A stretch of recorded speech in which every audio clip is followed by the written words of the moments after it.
Olá, você está no Mercado de Perspectivas, o MesaCast da FEComércio de São Paulo que reúne lideranças empresariais que ditam tendências no mercado. Hoje nós conversaremos com Vivian Santalúcia, que é diretora-geral da Embeleze Europa. Bom, Portugal nós temos o mesmo idioma que no Brasil, o português, mas existem diferenças culturais, não é?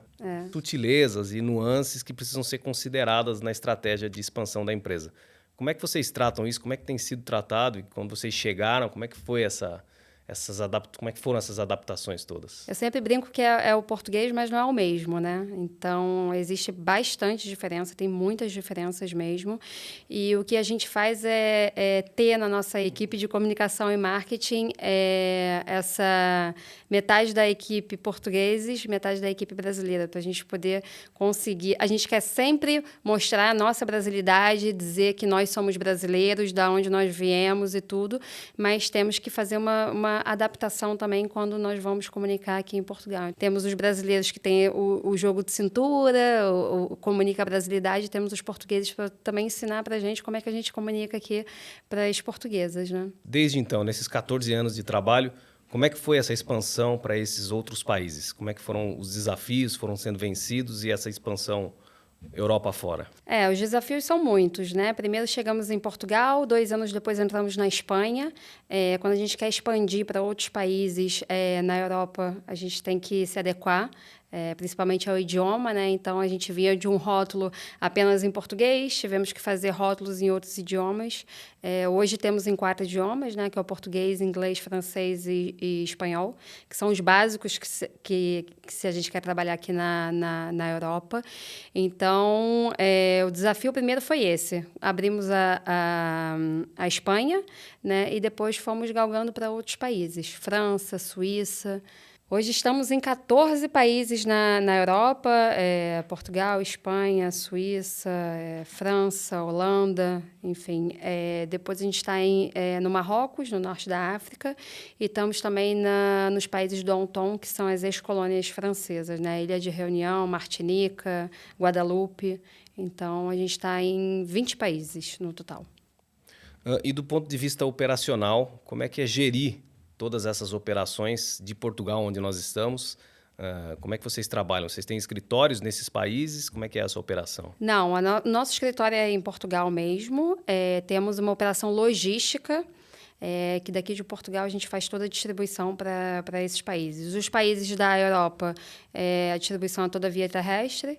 E depois as ilhas francesas, a gente faz a consolidação da mercadoria na França e de lá vai por container. Agora, em relação à operação desses países, desses outros países que não Portugal, como é que se deu as adaptações, como é que foram as adaptações tributárias e de operação local em cada uma dessas localidades? A gente estando dentro da União Europeia, a gente tem livre comércio, né? Então, a gente não tem essa questão de impostos. A gente paga imposto uma vez que está aqui e depois já não tem mais isso. A adaptação foi mais em termos de idioma mesmo.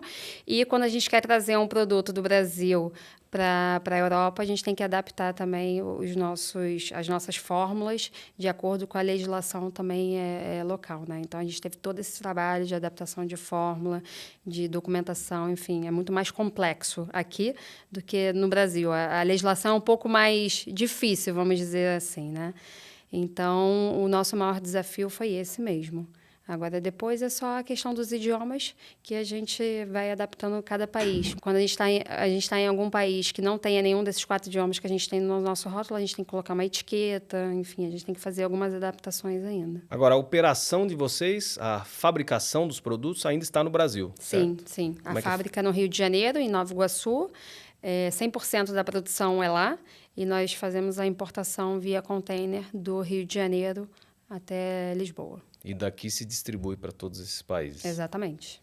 Agora, a operação propriamente dita do escritório em Portugal, eu queria que você explorasse um pouco como é que funciona, quais são as áreas, como é que se divide essa operação, quantos funcionários vocês têm atualmente entre diretos e indiretos, como é que está essa dinâmica de trabalho em Lisboa? Nós temos hoje funcionários diretos 32, Temos 32 pessoas. Como é que se divide? Nós temos uma área que é muito importante quando a gente fala de cosmética, que é a área regulatória, né? Que a gente chama aqui de assuntos regulamentares. Então, temos uma pessoa dedicada a isso 100% para poder fazer toda essa adaptação de fórmula, rótulo e tudo. Temos comunicação e marketing, né? Como eu referi, metade portugueses, metade brasileiros. Temos uma operação logística, que é uma coisa que é nova para a gente. Nós começamos a nossa operação logística no meio da pandemia, em 2020. Antes disso, a gente tinha um operador logístico, um parceiro, mas que o nível de serviço não era tão bom, então nós tivemos que trazer para dentro de casa uma operação logística. Então, temos também essa operação logística, temos a parte financeira, administrativa e os comerciais, né? Então, é assim que se divide. Os comerciais conversam com as localidades onde vocês estão presentes. Exatamente. Temos um comercial para Portugal, temos um comercial e 2 comerciais para a Europa. Certo. E aí o mix de produtos, como é que vocês têm trabalhado? Que parte da linha de produtos brasileira foi selecionada para ser trazida para a Europa? Como é que é essa renovação desse mix de produtos? De quanto em quanto tempo vocês olham? Como é que vocês estrategicamente olham para compor essa linha de produtos? A Embeleze é uma empresa muito dinâmica, né? Estão sempre a lançar novos produtos, né? Lógico, a gente não consegue lançar com a mesma velocidade que a Embeleze Brasil faz, mas a gente olha para a família de produtos, para a linha de produtos, para poder ver se é adequado ou não ao nosso mercado, faz toda a análise de fórmula e aí depois a gente traz. Então, hoje, a gente tem no nosso portfólio aqui na Europa, são 145 produtos contra 1.000, 2.000 produtos que tem no Brasil, né? Então, a gente olha para o produto, vê se consegue se adequar ao mercado e a gente acaba por trazer. Então, a gente gosta muito de lançar, né? Muito de inovações. Então, é muito importante. Aqui no mercado, as pessoas pedem muito também, querem sempre novos produtos. Então, a gente busca lançar. Agora, em 2025, vai ser aí um calendário bem vasto de inovações, que é o que o mercado pede, que a consumidora pede, né? Que tipo de inovação você pode dar alguns exemplos de produtos que vocês inovaram, que não existiam no mercado português e europeu e que vingaram bem? Olha, a gente teve um grande sucesso, que foi uma família de produtos que chamava Pra Bombar, que fazia o cabelo crescer, né? Então, tinha whey protein na fórmula e tudo. E, apesar de ter produtos para crescimento de cabelo aqui no mercado, o nome, né, a forma como a gente comunicou, foi bastante aceita. Então, foi um grande sucesso. A Embeleze também, imagino que trabalha o aspecto da brasilidade na sua linha de produtos, né? Como é que é isso, essa questão do privilegiar a diversidade, os cabelos cacheados, isso faz a diferença na estratégia de posicionamento de vocês? Faz total, né? Eu sempre digo que o brasileiro pode ser qualquer um, né? Pode ser eu, pode ser você, pode ser qualquer pessoa. Então, a gente tem uma diversidade cultural e de cabelos no Brasil muito grande. Eu acho que isso joga a nosso favor, porque aí a gente consegue fazer produtos para todos os tipos de cabelo, né? Hoje, a Embeleze, em geral, está em 70 países. Nós estamos em 20, né? Pela filial da Europa, mas a Embeleze, ela está em 70 países. Então, a gente tem que saber como fazer produtos para todos os tipos de cabelo, né? Para o cabelo liso, para o cabelo cacheado. Então, isso sim tem um grande diferencial. E a gente tem o nosso carro-chefe hoje, aqui na Embeleze, Europa, é produtos para cabelos cacheados e a queratina brasileira. Bom, você falou de 70 países, como é que se equaciona toda essa operação global da Embeleze? A Embeleze está dividida em filiais, né? Tem a matriz que é no Brasil, no Rio de Janeiro, que é responsável pelo mercado brasileiro, que não é pouco, né?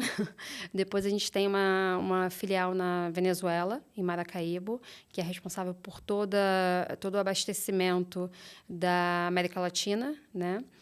Depois a gente tem uma filial nos Estados Unidos, que é responsável por Estados Unidos, Canadá e México.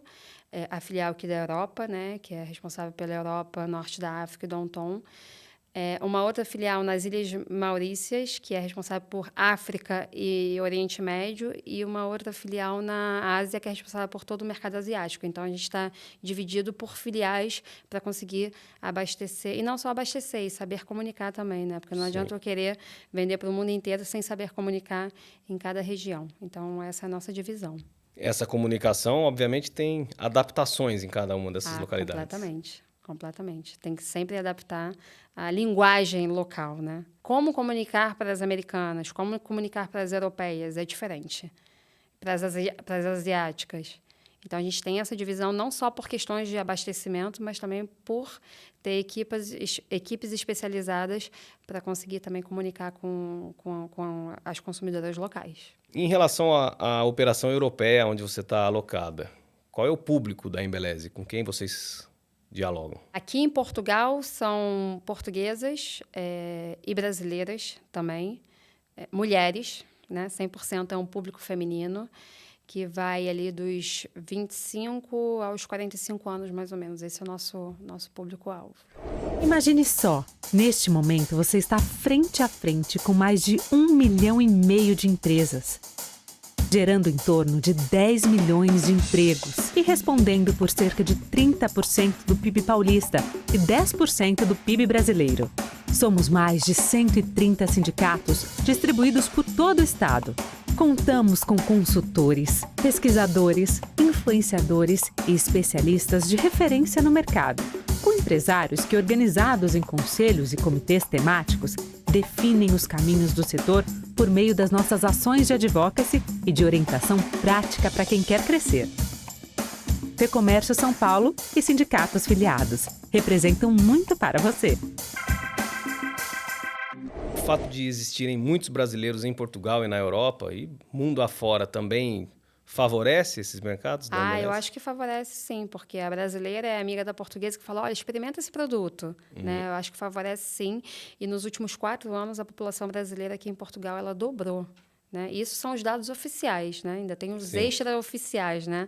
Então, ajuda muito, sim. As brasileiras que estão aqui em Portugal, elas já ouviram falar, já foram impactadas em qualquer momento da vida delas no Brasil. Então, quando elas veem que o produto está aqui em Portugal, elas ficam felizes e consomem. Bom, nos últimos anos, o aspecto do empoderamento feminino ganhou bastante espaço de discussão na mídia e na sociedade como um todo. Isso também favorece o trabalho de comunicação de vocês, esses mercados todos? Com certeza. Pelo menos na Embeleze a gente trabalha só com mulheres, né? O público feminino.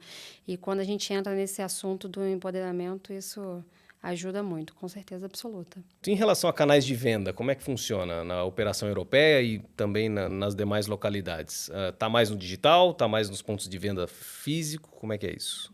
A gente aqui em Portugal, a gente está num canal beauty, como se fosse um canal de...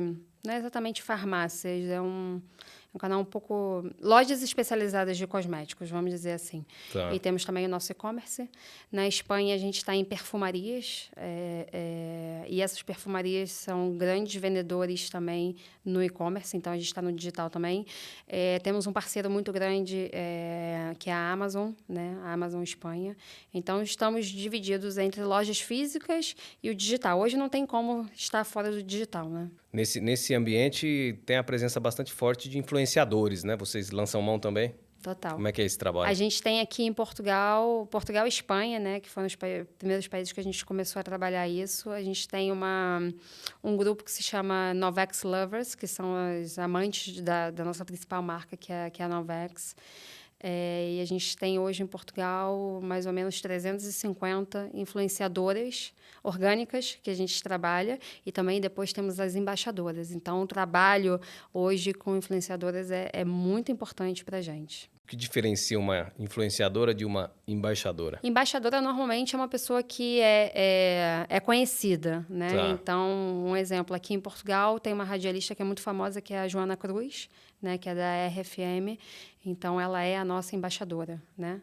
As influenciadoras, elas podem ser micro-influenciadoras. Se tiver 1.000 seguidores, para a gente já é influenciadora, né? Se estiver falando com a vizinha, estiver falando com as amigas, já está influenciando de alguma forma. Então, a gente trabalha desde a micro-influenciadora até uma embaixadora que tem milhares de seguidores. Bom, agora migrando para a questão da sustentabilidade, esse ambiente dos cosméticos, isso também é bastante explorado, né, pelas marcas.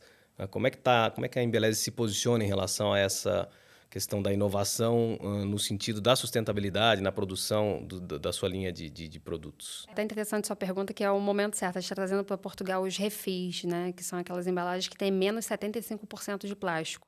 E a sustentabilidade aqui na Europa, ela é muito falada e ela é muito respeitada. As consumidoras hoje, elas não querem mais consumir qualquer tipo de produto. Elas não querem consumir um produto que seja, por exemplo, testado em animais. Ela não quer consumir um produto que tenha muito plástico. Ela não quer... Não é qualquer coisa, elas são mais seletivas. Então, essa parte da sustentabilidade na Europa, ela é muito importante. Então, a gente está trazendo agora os refis que usam menos 75% de plástico. Quais são as perspectivas para 2025 da Embeleze em Portugal e na Europa como um todo, para os lançamentos?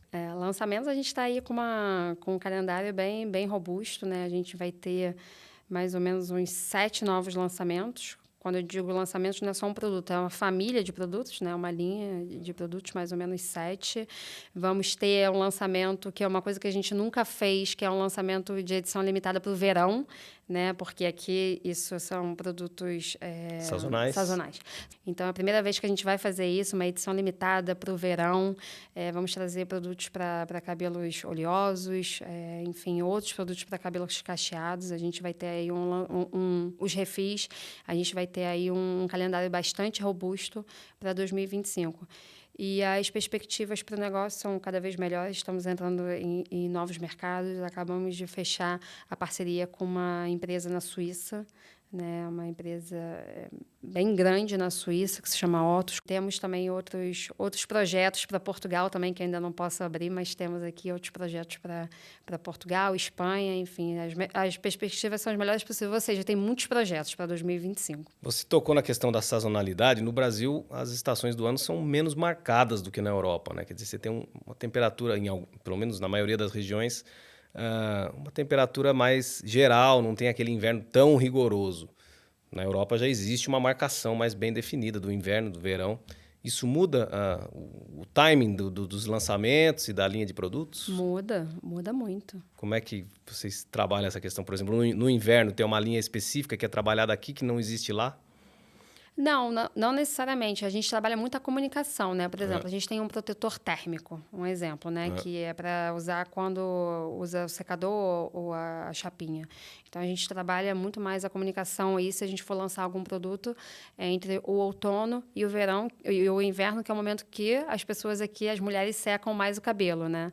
No verão, como eu disse, a gente está trazendo essa família, essa linha nova de produtos. Mas tem total diferença. Até nas vendas, a gente vê também um pouco de sazonalidade, porque imagina no verão, quantas vezes as mulheres não lavam o cabelo, usam shampoo. Muitas vezes elas vão à praia, vão à piscina, todos os dias lavam o cabelo. No inverno, a cada 2 dias, a cada 3 dias. Então, a gente nota isso também de acordo com a estação do ano. Bom, você já tem uma carreira consolidada, tá, em Portugal há 15 anos.